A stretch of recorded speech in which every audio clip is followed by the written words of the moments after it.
Welcome to a long time ago. My name is Martin, and with me, as always, is my cousin Adam. How you doing, Adam? I'm good, thanks. And you? Good, good. So, you look in a happy mood? Yeah. I wonder why. Have we just taken 3 goes to get the intro right? Oh dear, give away the secrets. Yeah, well, Um, of, of course, this week here, we're here to continue our Clone Wars top 11. And when we say our Clone Wars top 11, I mean my Clone Wars top 11. And this is part three. Part one was Lair of Grievous. Part two was Landing at Point Rain. And part three, we will be focusing on another of my favorite episodes, Nightsisters, for which was season three, episode 12. yeah. Just as a reminder, Adam has seen all of the Clone Wars, but has only seen it once. I've seen it several times, so this will be my God knows how many times I've seen Yeah. it, and this will be Adam's second time. Yeah. So we'll start with Adam. Adam, what did you think? Yeah. No, I really enjoyed this episode actually.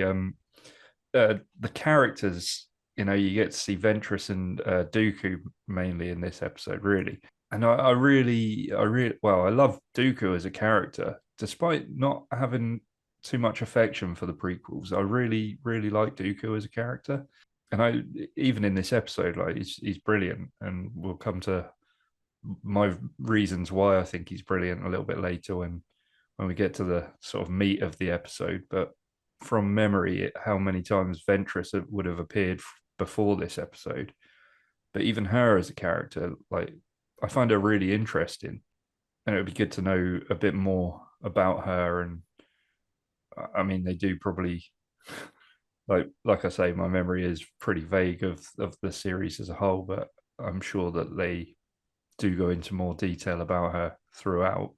I would like to know a lot more, a lot more about her because she's quite interesting.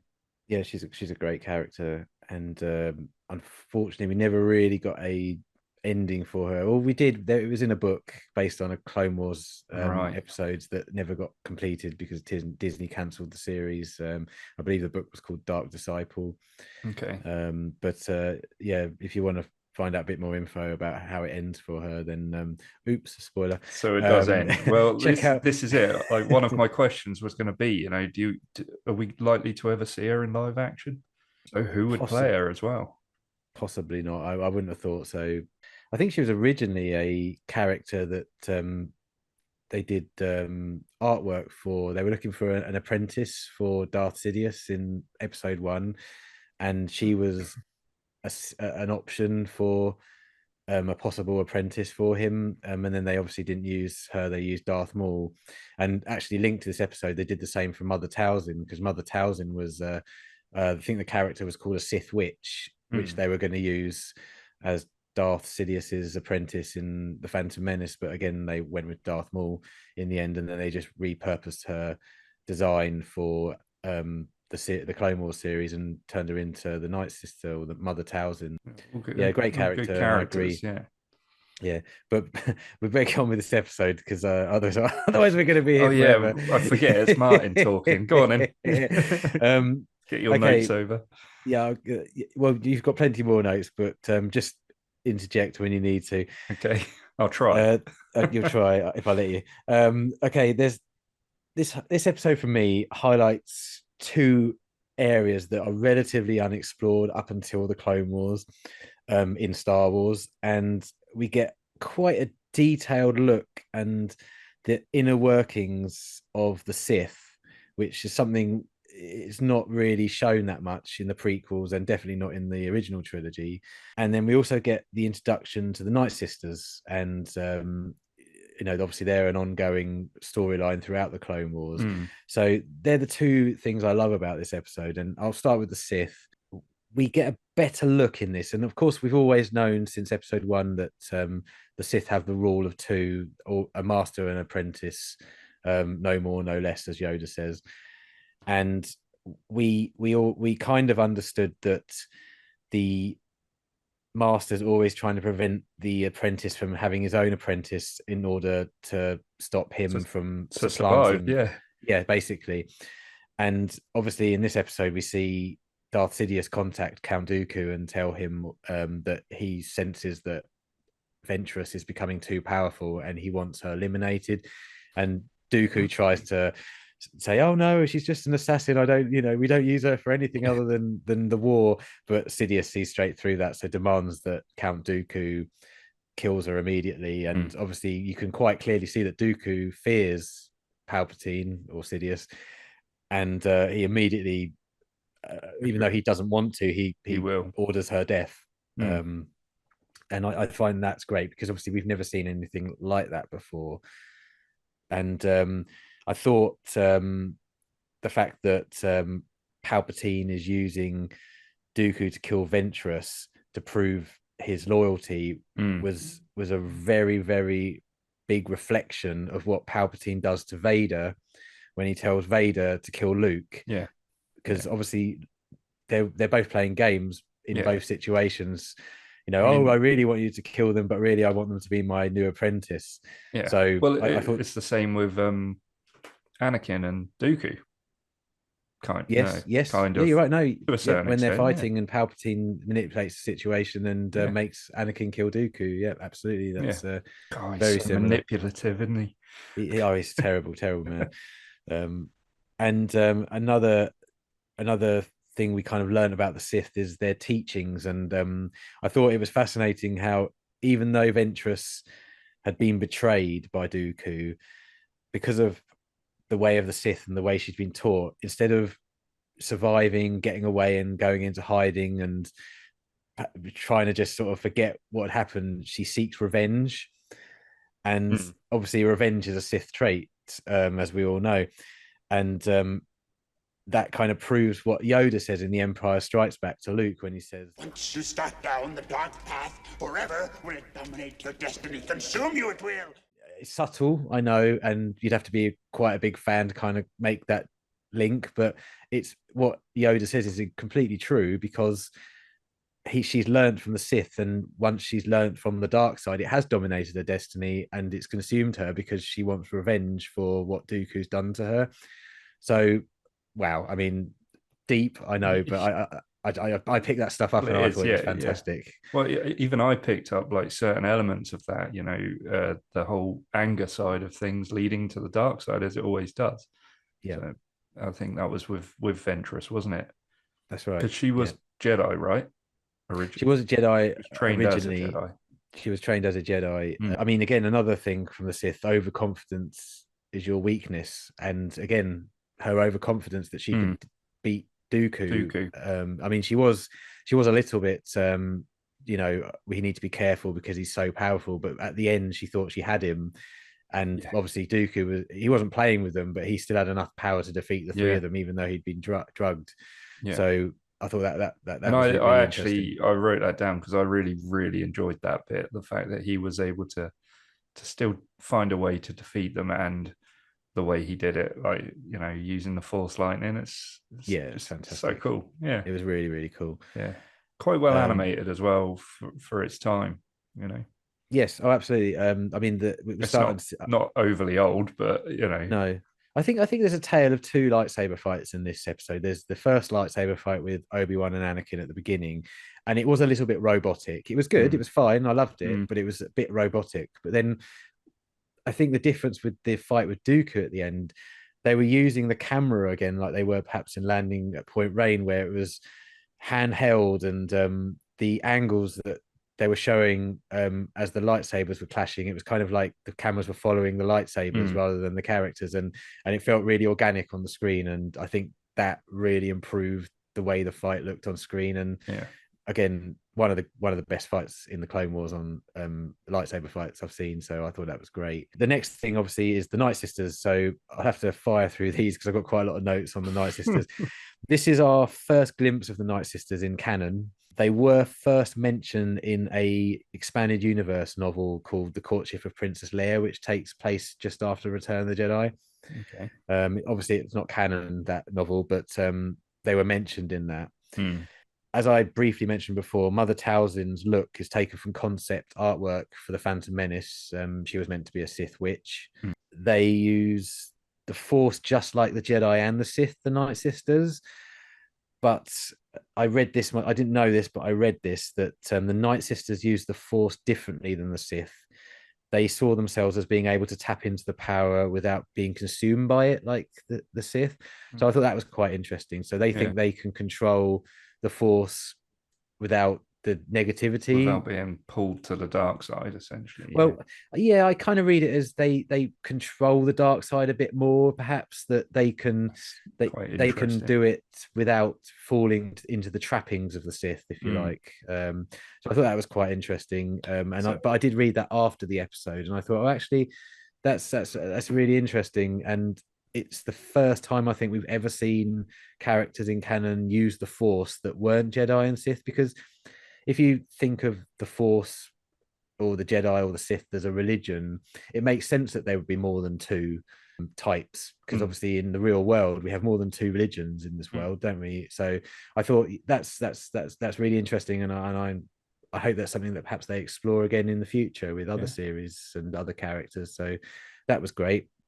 It's the first time we see Dathomir, the planet, in canon, and that's the one where where Maul is from, Darth Maul, right? That's right, Darth Maul.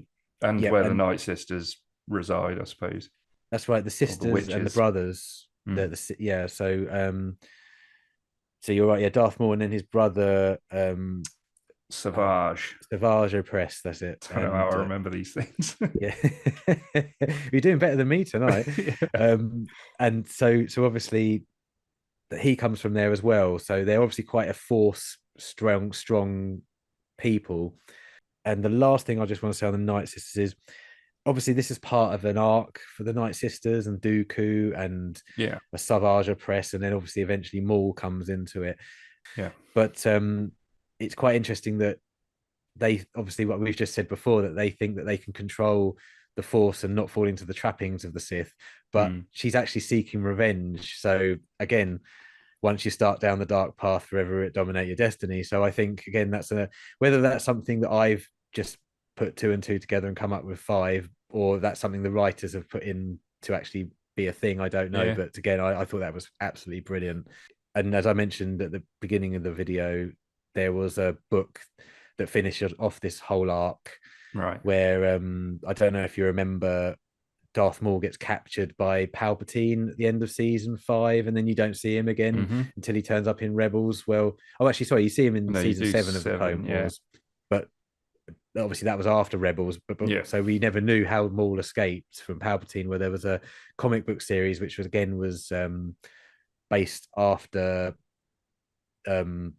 based from a Clone Wars episode, that they never finished making because the series got cancelled. So again, that's really worth checking out, because it's has all the characters there. Mother Talzin, Count Dooku, Palpatine, Maul, they're all in it. And it's a great comic book. So if you get a chance, check that out. And I've got a bullet point list here of things, Easter eggs and other things that I loved about the episode. There's the phrase "by your command," which for those in the know is obviously an Easter egg, a line from Battlestar Galactica. Okay. And I know Adam has probably never seen Battlestar Galactica, but for every because you every science fiction fan in the world knows that the new Battlestar Galactica, the 2002 series that went on for 4 or 5 years, is probably top tier, not only sci-fi but television in general. It's in my top 5 very high favorite praise. top 5 favorite television series of all time. That's really ridiculously high praise. So it's not ridiculous, honestly. You really, I mean, there's one series I can't say because I haven't seen it. No, if there's one series that I will try and get you to watch a couple of episodes from, it's absolutely brilliant. But anyway, we're here to talk about Star Wars. During the healing scene where Mother Townsend's healing Ventress, we see some flashbacks from her history, which I thought was brilliant, because obviously we've never known where Ventress came from. And we see her being found by a Jedi at a certain age. Yes. And again, I think that was probably there because of what Yoda said to Anakin in episode 1, that he was too old to begin a training because he'd learned attachments, which obviously turns out to be true, because she's picked up by her master, trained by the Jedi, and then when she loses him, she's grown attached to him due to her age. Who was her master? Do we know? Yes, the Jedi's name was Kai Narek. Okay. Character I've never heard of before until this episode, so I don't think he's appeared in anything that I know of. But I thought that was a nice touch because it again proves too old to begin a training and the consequences for that. That was So her becoming angry, wasn't it? Yeah, she was From that. susceptible to being nurtured by the dark side. So Yeah. Dooku finds her and turns her into the assassin that she is. It was great to see her being recruited by Count Dooku. That was a fantastic sort of flashback because again we saw that in the original Clone Wars series, the 2D animated series. I think we saw him training her, and that was quite cool. But we never actually saw it in this Clone Wars. Dooku fighting drugged and in his pajamas, I thought was quite amusing, and I've always thought that's quite amusing. As I said earlier in the episode, the animation in this episode it was again absolutely brilliant, and with each season that we go through, it gets better and better. The space battle that we see at the beginning, with all the ships weaving in and out of star cruisers, and the dogfight that we're having with Anakin and Obi-Wan and Ventress chasing them down, I thought was absolutely brilliant and really fast, and as George Lucas say, faster and more intense. I thought it was absolutely brilliant. Loved that.